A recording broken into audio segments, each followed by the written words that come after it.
It's time for Tycoons of Small Biz, spotlighting the true backbone of the American economy, the true tycoons of business in America, the owners, founders, and CEOs of small businesses. The show's hosts, Austin Peterson and Landon Mance, are registered representatives of Lincoln Financial Advisors Corporation, a broker-dealer member SIPC, and registered investment advisor. The views expressed by your hosts, Austin and Landon, are not necessarily the views of Lincoln Financial Advisors. Let's lean in as Austin and Landon connect with this week's Tycoons. Good afternoon, Tycoons of Small Biz. This is Austin Peterson. I'm joined today by Landon Mance, my lovely bearded co-host, along with Cory Yates of Alpha Omega Repair. Cory, thanks for joining us. Guys, thanks for having me. I appreciate it. Yeah, you bet. We're excited to have you here. We were actually introduced to you by another one of our guests, which is always great.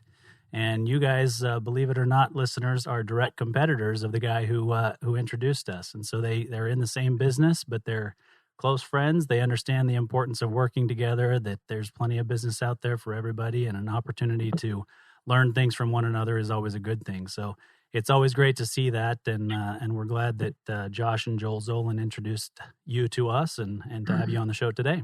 Yeah, it's an honor to know Josh. He's a better friend than he is a competitor, and we believe in community over competition.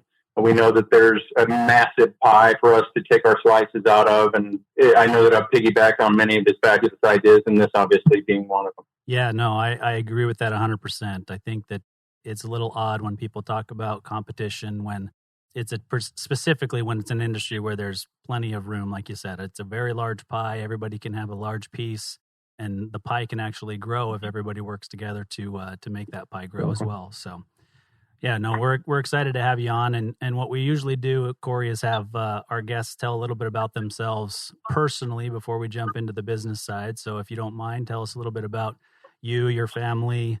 You can go into a history of you as an entrepreneur, father, husband, that sort of thing as well. But would love to hear more about you personally before we jump in.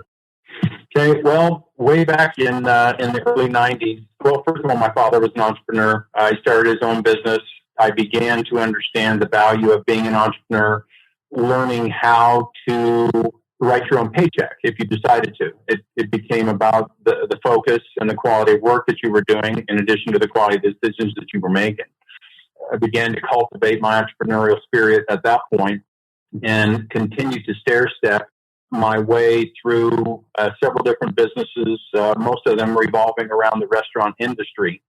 And my first wife and I had a fantastic time. We built a couple very large businesses, one in Colorado and sold it, and one here and sold it.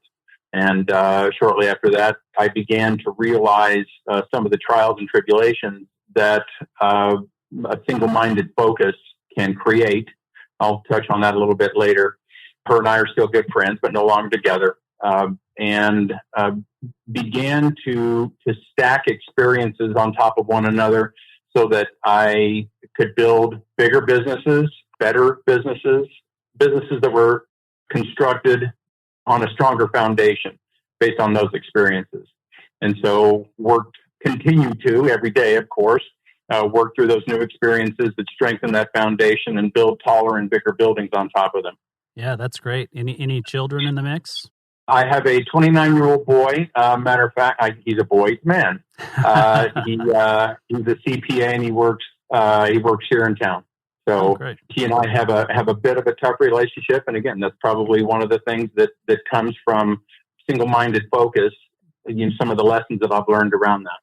Yeah, no, I think that, sorry, Landon, I don't know if I just cut you off there, but I think that there are some pitfalls, and we see it's a common theme, I guess, for entrepreneurs and people who found businesses and build businesses, that sometimes, like you said, you get single focused on what it is that you're trying to build as a business, and sometimes the family and the personal relationships fall by the wayside. And it's an unfortunate thing and something that we kind of learn over the years. I've been an entrepreneur and in business for myself for a little over 20 years at this point, and I am still married to the same woman. So she's obviously a very, very patient woman, but there are some difficulties that come along with that, and raising children and trying to to balance that, because it does take a singular focus, especially early on in building a business. If you want to have work-life balance, I think it was actually Joel Zolan that talked about if you want to have work-life balance in the first few years of building a business, you're kind of kidding yourself, and you're not going to be able to build that business the way that it should be built. Right. It was really just this business, Alpha and Omega Restaurant Equipment Repair, that I realized the amount of work that had to be done on the front end by prepping your safety nets, if you will, the people that love you and that you love, so that they understand when you're absent, either absent-minded, you're there but you're not there, or you're physically not there. And to make sure that everybody that is going to be involved in the process, whether it be directly or indirectly, is up for the game. And you're right, the first couple years, and we're working on being 5 years old. September 15th will be 5 years old. There's been some collateral damage. Not much on this one. That comes from learning and deploying a different set of efforts, if you will, on the front end, and just trying to deploy a higher quality up front. And I'm sure that you know, Austin, Landon, I'm sure you do as well, that the work that you do on the front end that can smooth a lot of those rough edges is well worth it. No matter what you think you know about being able to jump into the business and begin to immediately create income or relationships or whatever, the best thing you can do is solidify what you currently have, what you know to be true, and then advance forward from there. Yeah, I mean, not to use one of the most used cliches out there, but if you fail to plan, you're planning to fail, right? And so if you don't put that plan together up front, everybody knows about the statistics of a business failing in the first year. But beyond that, not everybody understands that there's still pretty severe statistics of failure later on because of not having that plan in place and not following certain guidelines and rules and operational excellence type of things that you should be doing in a business to make sure that it stays viable forever. And it's a really hard thing to do. People kind of settle in and go, oh, I made it through the first few years, revenue's there, we're good. And that's just not the case. I mean, a lot of very high revenue companies still fail later on in their lifetimes. Yeah, the learning curve, it remains steep. I would say less so now for me because of the experience, but any new business that I've started, it is a steep learning curve. And you're right, the years into it, 2-3 years into it, you're still assimilating, solidifying your account base and your employee base and your vendor base, the things that you don't really think about at the outset. A lot of people just think, I've got the skill, I've got the knowledge, I've got a couple guys, and we're gonna make a go of this. And it's tough to write a business plan off of something so loosely structured. Yeah, agreed. So before Landon jumps in, I know Landon told us beforehand that he wants to ask you about the previous businesses that you built and sold. But I think the fact that you're 5 years into this one, before we go back to the businesses that you've already kind of built and sold, what would you say is the biggest lesson that you've learned thus far that got you to 5 years in this business? I'm going to refer back to a couple businesses that I have, not specifically, but a lesson that came out of them. I know this is going to be tough to believe it, but at one point I was severely egotistical. I know that's hard to believe, but I've never met a business owner with an ego. So probably up until about a decade ago, and probably even the front part of that decade, I relished the fact that the entire business revolved around me. I was the head problem solver. I washed the bottles. I emptied the trash. When somebody had a tear, I was the one to dry it. When somebody had a boo-boo, I was the one to put a Band-Aid on it, so to speak. And as good as that feels, it is exhausting. And it is a trap that will create 12 and 14-hour days and a lot of stress that you just don't need to have. You talked about cliches. One of the oldest cliches there is, why hire smart people and tell them what to do? Hire smart people and have them tell you what to do.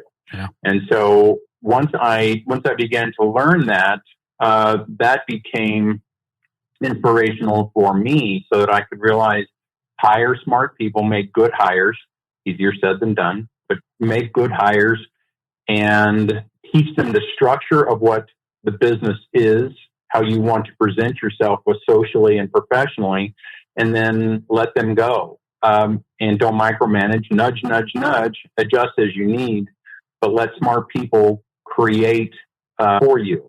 And so it has given me more freedom. The business has grown more readily because I can now focus on what I'm really good at, and that's being out in the market, seeing people, solving problems. I tell the people that work with me, I said, if there's a fire that's below your knees, you solve it. If there's a fire that's above your knees, give it to me and we'll solve it. And so, and with the crew that I have, there's not too many fires above my knees that I have to help them put out or put out myself. And so I'm proud of that. That's a learning process that says you don't have to put out every fire. Trust them to do that. Focus on what you do best. And it's easy to hear. It's tough to do when you're so used to being a caretaker, a caregiver, codependent, if you will. So I'd say I just about got that one solved. No, I think that's a great way to put it, though. The fire below the knees or fire above the knees. That's not one that I've heard before. And I think it's easy for people to understand and think to themselves before calling you, is this fire below the knees? Can I solve it myself? Has Cory empowered me to solve this myself? And then they do the right thing at that point. So, yeah, that's great. Thank you. Hey, Cory. So, speaking of solving problems, our listeners, yourself, Austin, me, we've all started something because we either were looking to solve a problem or we could do something better than our boss or the company that we work for. So if we can just kind of take a quick step back. So you were going to the University of Colorado, right? And you were selling cleaning supplies, I believe. And I'd love to hear how that transitioned into you starting your first company.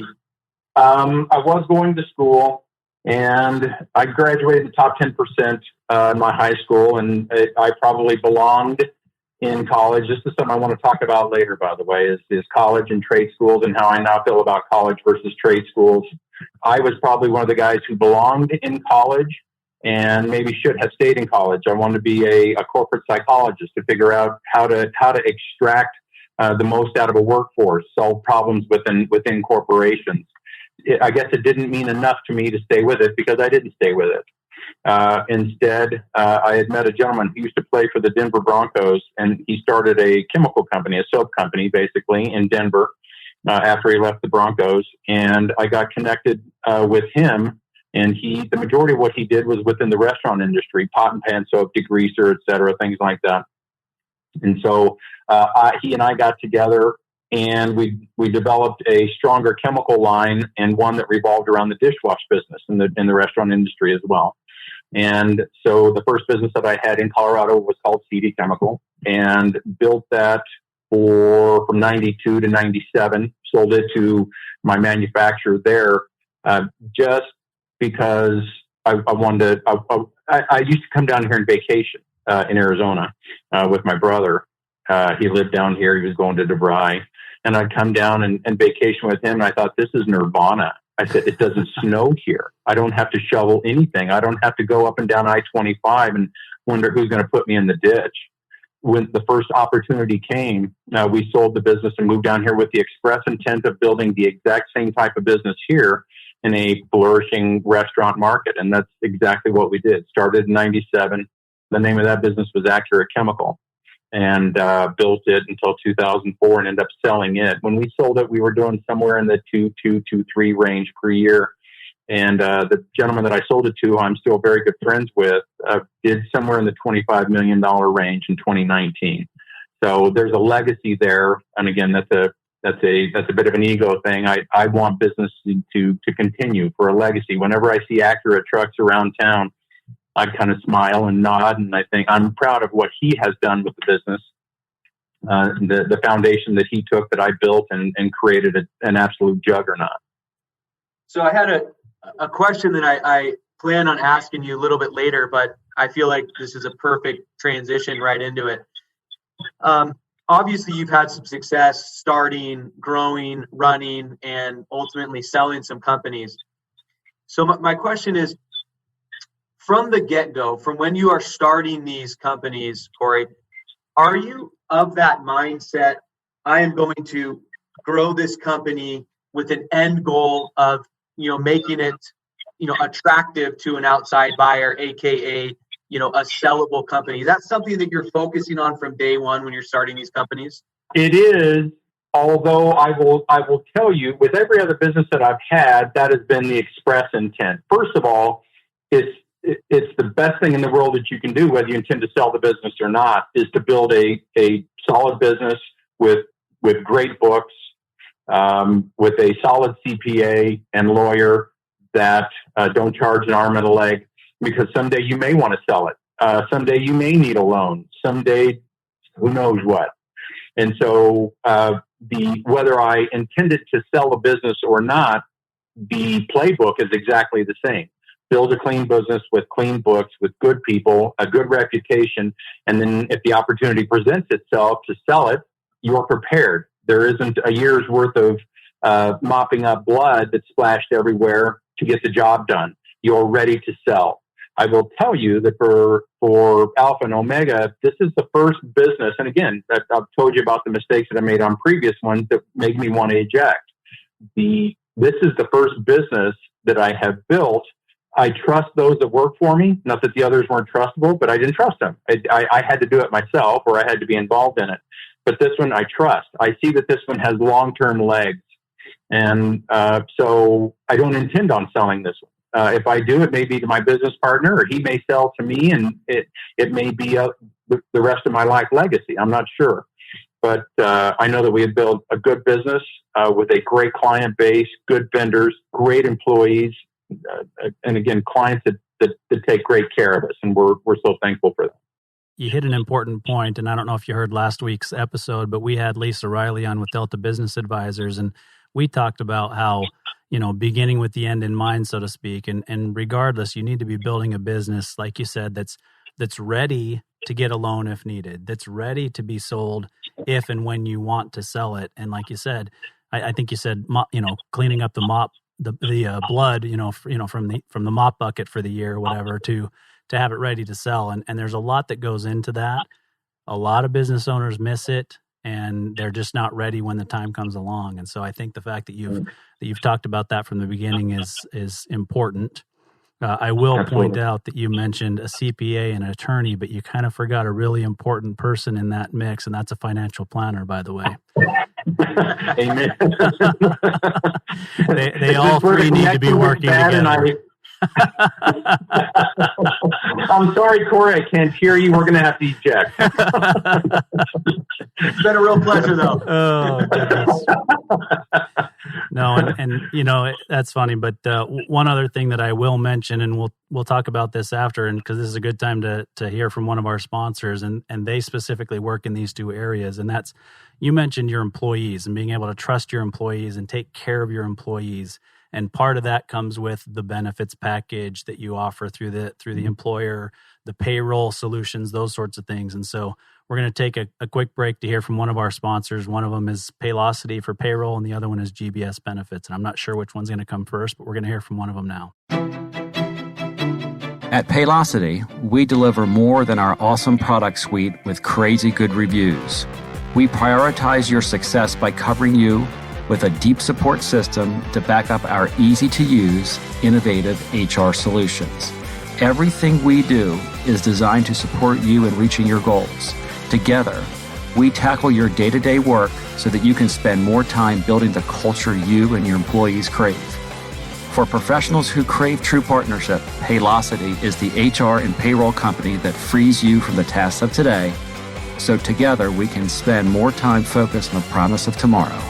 Let's go forward together.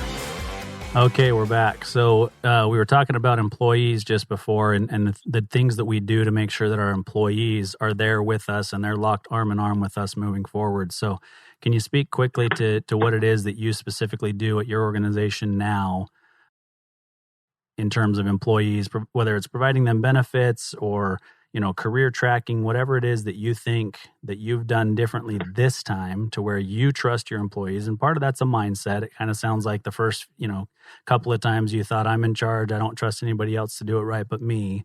But, what else specifically are you doing now that's empowering your employees besides what we were talking about with the fires out, whether, like I said, benefits, whatever it is. So I'll open it up to you and let you tell us what you're doing there. Okay, so obviously there's all sorts of different paradigms that you can approach an employee with. I used to believe that attaboys were currency, and they are to a certain extent, but you can't pay rent with attaboys. And so it's ultimately it does become about the benefits and what you're capable of doing. So we set up start and finish lines that create inspiration, that create motivation for each line of work, for technicians, for administration, for dispatchers, etc. Every one of them has a goal that stretches their current skill set, challenges what we want them to do, and when they cross those lines, then they are rewarded financially. And they get the attaboys as well, and they may get certificates, they may get all this, a picture on the wall, whatever it is. But ultimately, it comes down to what is it worth to me? One of the things that we've done for our tech force is we've joined CFESA, which is the Commercial Food Equipment Service Association, and we have made there's 4 modules that revolve around what we do during the day: electric, gas, refrigeration, and steam. Modules, and they are college level courses, and they are difficult, and they're meant to be difficult. And so what we have done is made the tech's raises dependent on them passing modules. Every time they pass a module, they get a significant raise. They create less liability while they're out on the road. They're a safer tech. They're a more experienced tech. We fix faster, we diagnose more accurately, et cetera, while we're out on the road. And so that's an example of stretching their skill set. Every one of my employees has a bonus structure and that is separate from what I just described to you, where they can increase their income anywhere from $2,000 to $3,000 a year based on a certain set of tasks that revolve entirely around their job. It's within their skill set. And what it does is it lubricates the interior processes of what we're trying to do. So it's motivating them through meeting the everyday mundane things that they must do so that we are well lubricated on the inside, in addition to, I guess, patting them on the back, saying, here you go. You're making this company better, more profitable. We're not throwing parachutes out everywhere we go. Instead, we're putting jetpacks on our back everywhere we go. And that's what we want to do to create the momentum that we need to grow. And again, if you hire smart people and say, here's what we want you to do, go do it. And as long as they do it, they're rewarded. It works. Yeah, no, I agree. And I think, everybody views their rewards a little bit differently, right? And as employers, we need to be able to identify what it is that motivates each individual employee, and having one incentive plan for everybody, even with different roles inside of the company, typically doesn't work. Right. And then the other thing that I'll just mention is that you've recognized that, or let me put it this way: you're a good example of an employer who has, maybe didn't know right away, but has understood now that without good employees who want to be rowing the boat the direction you want it rowing, you're not going to be as successful as you could have been with them. Agreed. With you, right? Employees Agreed. are so important to what we build as employers. We can't do it without them.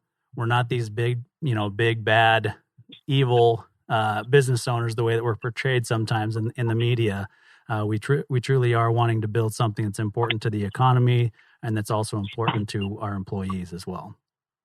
Absolutely. I take pride in the fact when an employee, I got an employee right now who's in the midst of buying a house, and he is so excited about it. And I can't do anything but just pat him on the back and encourage him and tell him, when he came to us a little more than a year and a half ago, he was a mess.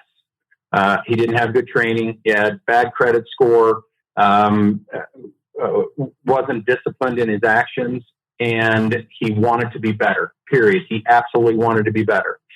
And we have taken his motivation and his yearning to want to be better, and he has increased his income $20,000 a year since he started in the last year and a half. And I can't remember where I heard this. It certainly isn't a Coryism. I heard it somewhere. A good coach knows how to get the best out of every player. And there may be 10 players, and every one of them has a different personality and a different set of motivation buttons that you need to push. And it's up to me and my business partner, Edgar, to be able to find and push those buttons at the right time. And with the right, do I need to do this? Do I need to do this? And it becomes a situation where you have to read the people to be able to get the best out of them. And doing that makes me a better owner, a better leader, and they make me better, no question, by trying to find the buttons that increase and challenge their skill sets. I don't want any of them to get comfortable. Again, that's a learned process. Yeah. One other thing that I've learned as we're talking about employees is often it is really appetizing to hire the least expensive employee to do the job. And I've learned, talking about splash blood, I have learned that that is rarely the right way to go. Spend the money. A lot of times you can eliminate the need for an employee for two average employees by getting one superstar and having to pay for that. And I've created the willingness to do that now, the understanding of the upside of doing that as opposed to trying to save a couple dollars per hour to make the P&L look better, but it never seems to work that way long term. Yeah, it's funny. I actually had that very thing happen to me this week. I had one of my hiring managers reaching out to me saying, there's this great candidate, really like her, want to hire her to do this, but she's asking for 75 cents an hour more than what $1.50 more an hour than what we typically pay. So I'm thinking I want to, negotiate and meet her in the middle. And I said, you know what? If you like her that much and you feel like she's going to be doing a good job for us, $1.50 an hour is not going to break the bank, especially if we know we're going to get higher efficiency and better sales or whatever it is in that role out of that person. And they recognize right out of the gates that we saw their value and agreed to pay them, even though it was more than what we were accustomed to paying. Preach. Amen, brother. No, I'll tell you. I'm part of the congregation. I'm in, man. I'm in on that one. Oh, so in some of the pre-work that we did for the show, you gave us a little teaser, and you basically just said, "Ask me about broken glass." So I'm intrigued. Let us know what broken glass is all about. Awesome. I've lost you. I'm sorry. Oh, can you hear me? A little bit. Cory, can you hear me? Spam. Full on. Yeah. So, Cory, Austin, he asked you, we want to hear the story behind broken glass. What's that all about? Well, it's about a three decade journey of mostly breaking the glass in front of me and then falling on it and crawling across it, as opposed to others breaking glass in front of me. And there's no other way to maneuver around it. Again, it's about the mistakes that I made. A lot of them I've already discussed with you regarding family, which is the toughest one.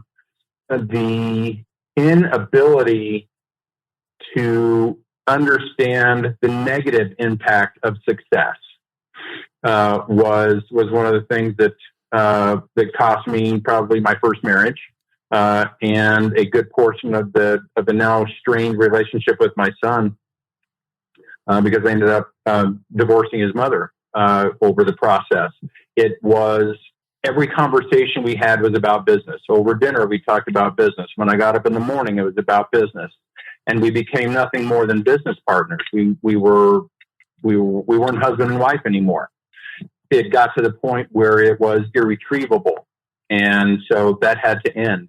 And again, I'm good friends with her now, and she's happily married, and so that's fine. But that's one example of broken glass. And of course, I think about splash blood. There's a lot of blood splash because of that. I lost family members, associated family members, her parents. Again, my son. Those all relationships took an immense beating, and so I made some notes, and I because I didn't want to miss this. Lessons learned because of the broken glass. Being in the moment, understanding, and it's difficult. I'm not saying it's easy just because you know you should, but it's easy.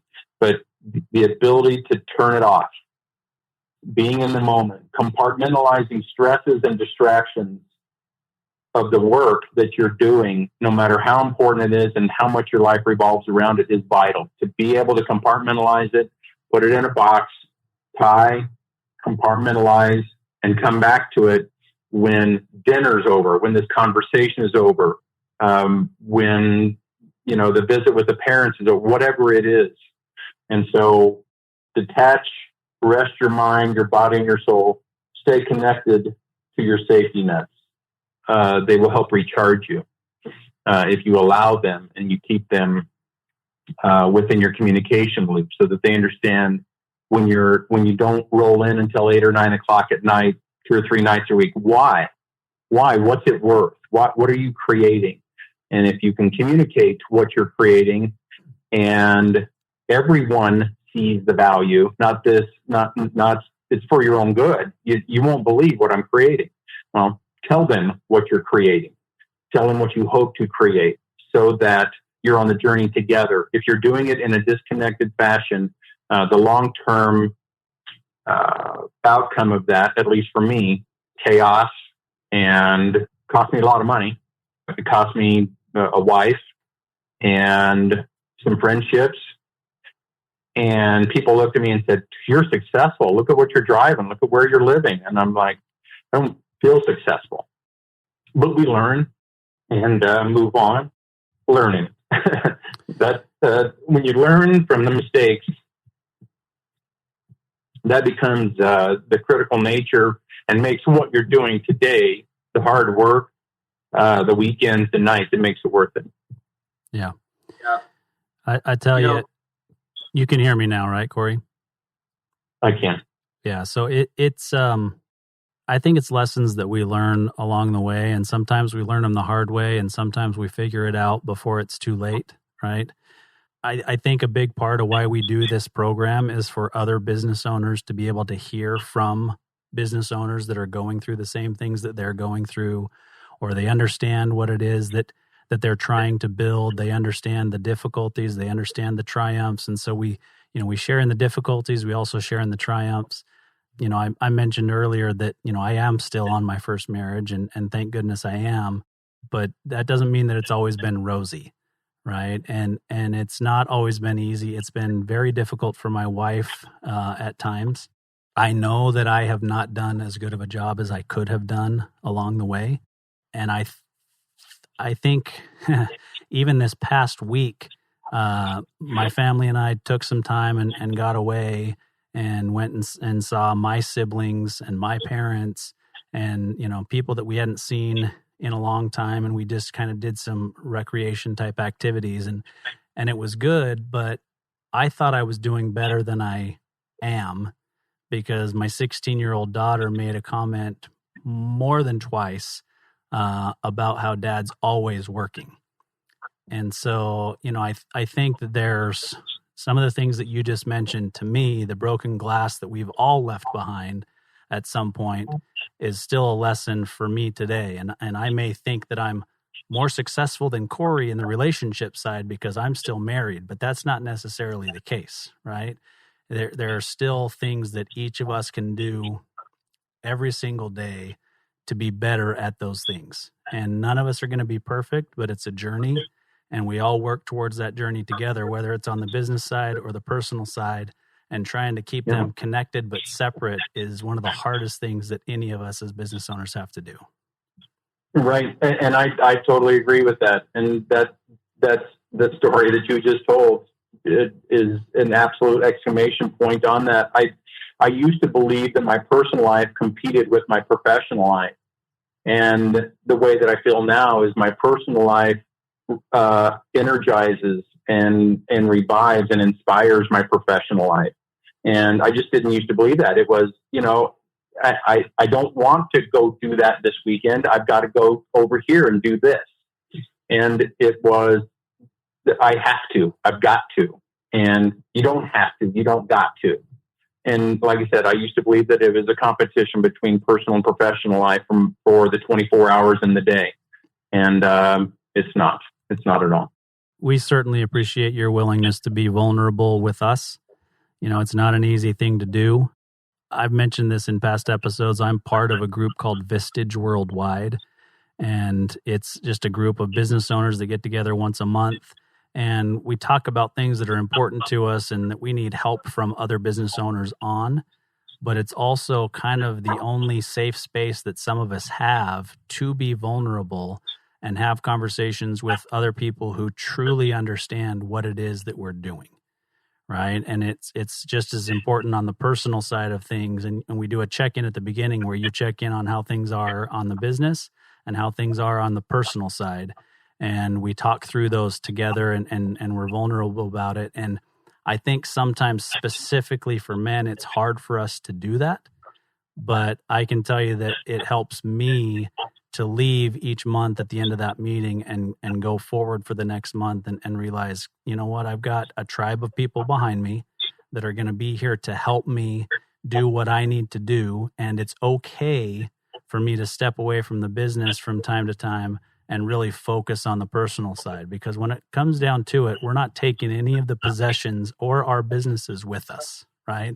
We're all going to leave this world at some point. We don't take any of that with us. Our personal relationships are very, very important. And, even though this is a radio program about building businesses, the personal side is way more important than what we're doing on the business side. So thank you very much for being vulnerable with us. Hey, Cory, I'll just echo kind of what Austin's been saying. I know that we're going to hear from one of our generous sponsors here in just a second, but Cory, honestly, I just wanted to say thank you for sharing all that, because I can promise you that there's probably a couple people listening to the show, and I can promise you that I am hearing and internalizing, what you had to say and how impactful that has all been in your life. And just so thank you for just showing us the human side of us as business owners. And I know that those words will resonate with some people and ultimately could change some people's lives. So thank you for sharing that. You're welcome. Thank you for the ability to be able to do that.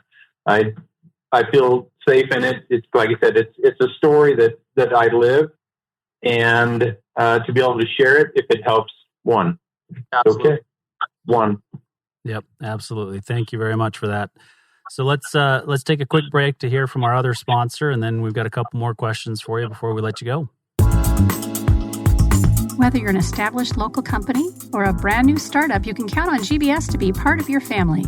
We're not just any benefits consulting firm, we're GBS. We have nearly 30 years of experience in group benefits, a strong sense of purpose, and it shows. GBS, believe in something better. gbsbenefits.com. All right, Landon. So I led us down the road that led to tears and being vulnerable. So why don't you jump in and talk about what inspires Cory going forward? Yeah, absolutely. So, Cory, you've had some great successes in your life. You've had some ups and some downs, like all of us. But it sounds like just from your experiences and your challenges that you've overcome, just really seems like you're in a great place right now in your life. So we'd love to hear, your thoughts on kind of, some of your inspirations from today and how you're going to use them, tomorrow to, make your business better and your life better. I would start probably at home. I have a wonderful significant other who tells me every day that I'm Superman, even on the days when I'm not. And that for me is the biggest springboard that I can get into my day and jump into any problems that exist. So I give Lisa all the credit in the world for that. She's incredible. She is exactly what I needed at this time in my life. Additionally, the lessons that I've told you that I've learned regarding what fills me up, not to be missed, is the fact that I own a repair business, and that spreads itself over not just my client base, but my friends, friends, the employees that work for us, etc. So I want people to feel good. I want them to feel good about their life, about their work, about the results thereof. And so they inspire me, and I am inspired by them and others to, again, challenge them, to lift them up, to raise them. I want them to feel better after a conversation with me, no matter what it's about, than otherwise. The clients that we serve, they are they are the most passionate people that I have ever had associations with. The chefs, the sous chefs, the cooks, the dishwashers, general managers that will work 60, 70 hours a week, and they just keep going and not complain. So what is so bad in my life that I need to complain? And so I look at that sort of passion that they have, and that inspires me to be better and to do more. And the only way that I know to fill myself up is to pour into their glass as whatever I have to offer. And it may be nothing, it may be questions. But I try not to take. I try to give more than I take, and that inspires me. That makes me feel better. So I'm out there repairing restaurant equipment with my company, and the great people that work for us. And hopefully I'm repairing relationships and the way people feel about themselves and others and what they do, trying to minimize their broken glass. Yeah, absolutely. Well, based on your energy levels and kind of the fact that you kind of are at this like Yoda level of your career right now, where you are successful and in a position to be able to mentor and help other people grow. But so definitely excited to hear what you're going to be up to next. But before we do that, if we can spend a couple minutes, Cory, one of the things that Austin and I focus on for a lot of our business owner clients is doing succession and exit planning and helping them to prepare to no longer be an owner or operator of their business. And would love to hear your thoughts as you have grown and sold multiple different companies. What are some experiences that you can share with our listeners that made those exits out of the business successful, and kind of what are you going to do differently, if you decide to exit out of the company that you're currently growing? So a lot of these, obviously, they morph out of ideas and into reality. The first business I sold to my manufacturer, it was a soft landing, the entire thing. It was done at his office over a cup of coffee. And so that was simple. Both of us knew we had a common goal. And it was the first business I ever sold. I didn't have a lawyer. I didn't have a CPA. My first wife did all the books. They were clean, and my manufacturer knew that, and so that one was easy. The second one was a little more involved. That was Accurate Chemical. That was a little more involved, and another zero included, and so there was agents involved in that one. There was smart family members involved in that one, but that one worked. It's same thing, and I'm good friends with him, and that business continues. So we became, and it can't always work out this way, but we became friends through the process of the sale. Because again, for me, it wasn't, well, let's see if I can squeeze another 50 G's out of this. It was, let's make sure this guy's a success, because he had no idea what I did. It was a great business with a good margin, and that's what lit his fire. And so for me, I spent the following 90 days with him, didn't charge him a penny, spent the following 90 days with him, riding around with him. And so if there is a succession plan for that one, and a lot of people they want to sell, sign their name, get their check, and eject. That was never what I wanted to do. Again, because it was legacy driven for me, I wanted to make sure that person was A, happy, B, successful long term. And after I ejected, if they made bad decisions after that, there wasn't much that I could do. But I wanted to infiltrate their brain with what made me successful in the business.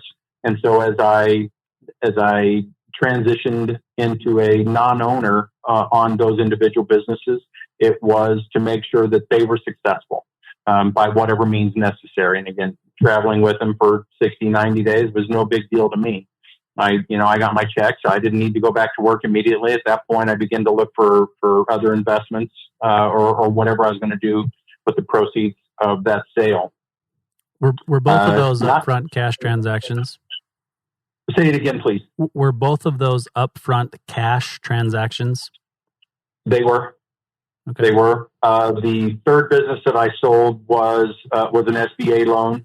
And so there was a 10% holdback on that for expiry time, three years, I think, something like that, 3-4 years. That gentleman, unfortunately, I am not friends with. We are, again, direct competitors, and we're not angry, nasty competitors. I have no relationship with him, but I know that the business continues here locally, and I'm happy about that. But that was a more esoteric, more lawyer-driven sale than I'd had previously, and it was fine. We both got exactly what we wanted, and he has a successful business out of it, and I'm proud of that. I'm happy for that. One thing to be said for being able to sell a business and extract yourself fairly cleanly is be careful what you do with non-compete contracts and things like that. Don't cut your throat on the way out the door. A seller is going to want either money or time to make that worth his while, to make that sale worth his while. And so I understand that, and I got that on the way out of the door on that one. That was when I sold in 2007, Remington Restaurant Equipment Repair. About 15 minutes after my non-compete was up on that one, we started this one. So a reasonable amount of time on a non-compete and a reasonable geographic area, I get and I understand. But allowing that to elapse and then being able to start this with Edgar was probably a very, very good thing that I did. Yeah. And a lawyer suggested it to me. It wasn't a suggestion of mine. Like I said, I've had so many smart people in my life that has kept me from mistakes. That it's a good thing. Yeah, I think these are some of the biggest decisions from a financial standpoint and emotional standpoint that we make throughout our lives, and so it's important and it's worth hiring experts to help you with those sorts of things. And to be honest with you, the reason I asked about the cash transaction is, I'm starting to see a bit of a theme in the way that you run your businesses that Landon and I kind of live to our core. And this does not discount operational excellence and having, complete plans in place for running your business. But one of the things that Landon and I live to our core is that if you serve the client first, last, and always, let everything else take care of itself, right? Right. And so if we always put that client first, right? Because you sold the business for cash and still rode with the guy for 90 days. He was your client, and so were the clients of the business that you sold, still your clients. And so you were serving them first, last, and always, making sure that everything was taken care of. And you can, for lack of a better way of putting it and without sounding cheesy, put your head on your pillow at night and know that you're doing things the right way. Right. And I feel that way. And it's very wise for you to say that, but it's correct. There's a lot of people, I think, that could take the check, put it in the bank, and say, good luck, see you later. And the both of you, obviously, it just can't. That's just not, because again, it's about, I tell people you can't throw a rock in a pond and not make a wave. And depending on the size of the rock, you're still going to make a wave. And so either you're going all in or you're not. And in those situations, like I said, I always wanted them to succeed, partly because of legacy, but partly because they ponied up the money. They wrote the check. They deserve every fighting chance to be able to succeed. And anything that I can do to gender that is, I wanted to. Yeah. No, I think that's great. And if I remember right, you started your first company in 1992. I have the right year. Okay. So, you're 28 years into founding businesses and building businesses. Are you done? What's next? No. I like golf, but I don't think I could play it 5 or 6 days a week. I know guys that can, and bless their hearts, but from what I've learned, I've never been a facts and figures guy, so I may not be the right guy for the position. I go a lot by gut. I can read a P&L on the balance sheet as well as anybody, but I make a lot of gut decisions, and I want to be a business consultant sometime in the future. That may be 10 years from now, or maybe 10 minutes from now. I'm not sure. Well, it's not going to be 10 minutes from now, but I want to be able to. I want to be able to help and transfer what my life's work has been to anybody who wants it. I think that I don't have all the answers, certainly, but I haven't had a business fail, knock on wood, thank God, and thank everybody who's contributed to that. I know plenty of ways not to do it through experience, and so I absolutely want to do that. As it relates to Alpha and Omega, we've just created a relationship with a national equipment provider that allows us to do installations for them throughout the Phoenix area. That was a big feather. We were so excited for that, so honored for that opportunity. In addition to that, there's a company across the pond, let's say, that has a software platform that every restaurant, hospital, facility needs, period, for client safety, food safety, et cetera. And we are on the front edge of being the tip of the spear for that in the Americas. So another thing that we're very excited about, like I said, we're on the front edge of it. Two dogs sniffing each other around the hydrant right now, but it looks very, very good.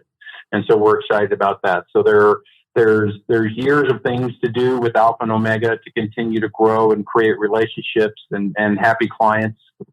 I'm only 56, so I've got a good, 40 or 50 years left in me, thereabouts. Let's hope. With that kind of energy, I don't doubt it. Well, Cory, you said you may be open to becoming a consultant in the next 10 minutes. With that being said, I'd like to offer you Austin's job as my partner. We'll just kind of brush him aside, and you can come join me as a consultant. What do you say? Austin, can I get a competing offer, please? Well, I can tell you wouldn't have to compete with a full head of hair if you were going against me. We all have faces for radio, though, so it's all right. Yeah. Absolutely, I do. So I can tell you that it's been an absolute honor. Again, I was scared to death. I love talking to people in one-on-one conversations, and I feel comfortable in that. You have made this an absolute, truly enjoyable experience. I appreciate you letting me gush about myself a little bit, but the key element that I want you to understand is the people that have helped me along the way, that have put up with me, that have contributed to me being here. They are chief and key among the successes in my life that I've had. Yeah, no, it's truly been our pleasure, Cory, and we agree with you 100% with those last sentiments. So let's just give you the last 20 or 30 seconds to let people know how they can get a hold of you, website, LinkedIn profile, that sort of thing, so that they can reach you if they need your services. Our service number, which is 24/7, is 480-828-0128. And we've got a couple gals, Tammy and Kayla, that will answer the phone as delightfully as you can imagine, no matter what time of day. God bless them.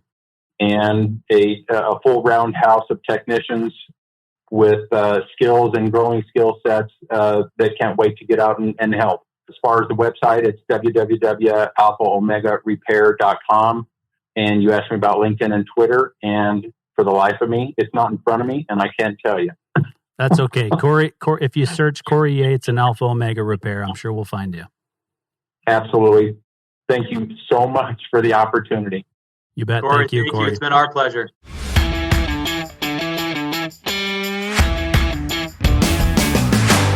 You've been listening to TYCOONS of Small Biz, proudly hosted by Austin Peterson and Landon Mance. Austin and Landon are comprehensive financial planning professionals specializing in financial, estate, and succession planning for small business owners. Austin and Landon have offices in Scottsdale, Arizona, and Las Vegas, Nevada, and represent clients in 14 states throughout the country. Join Austin, Landon, and the featured TYCOONS live every Tuesday at 1 p.m. right here on Business Radio X and your favorite podcast.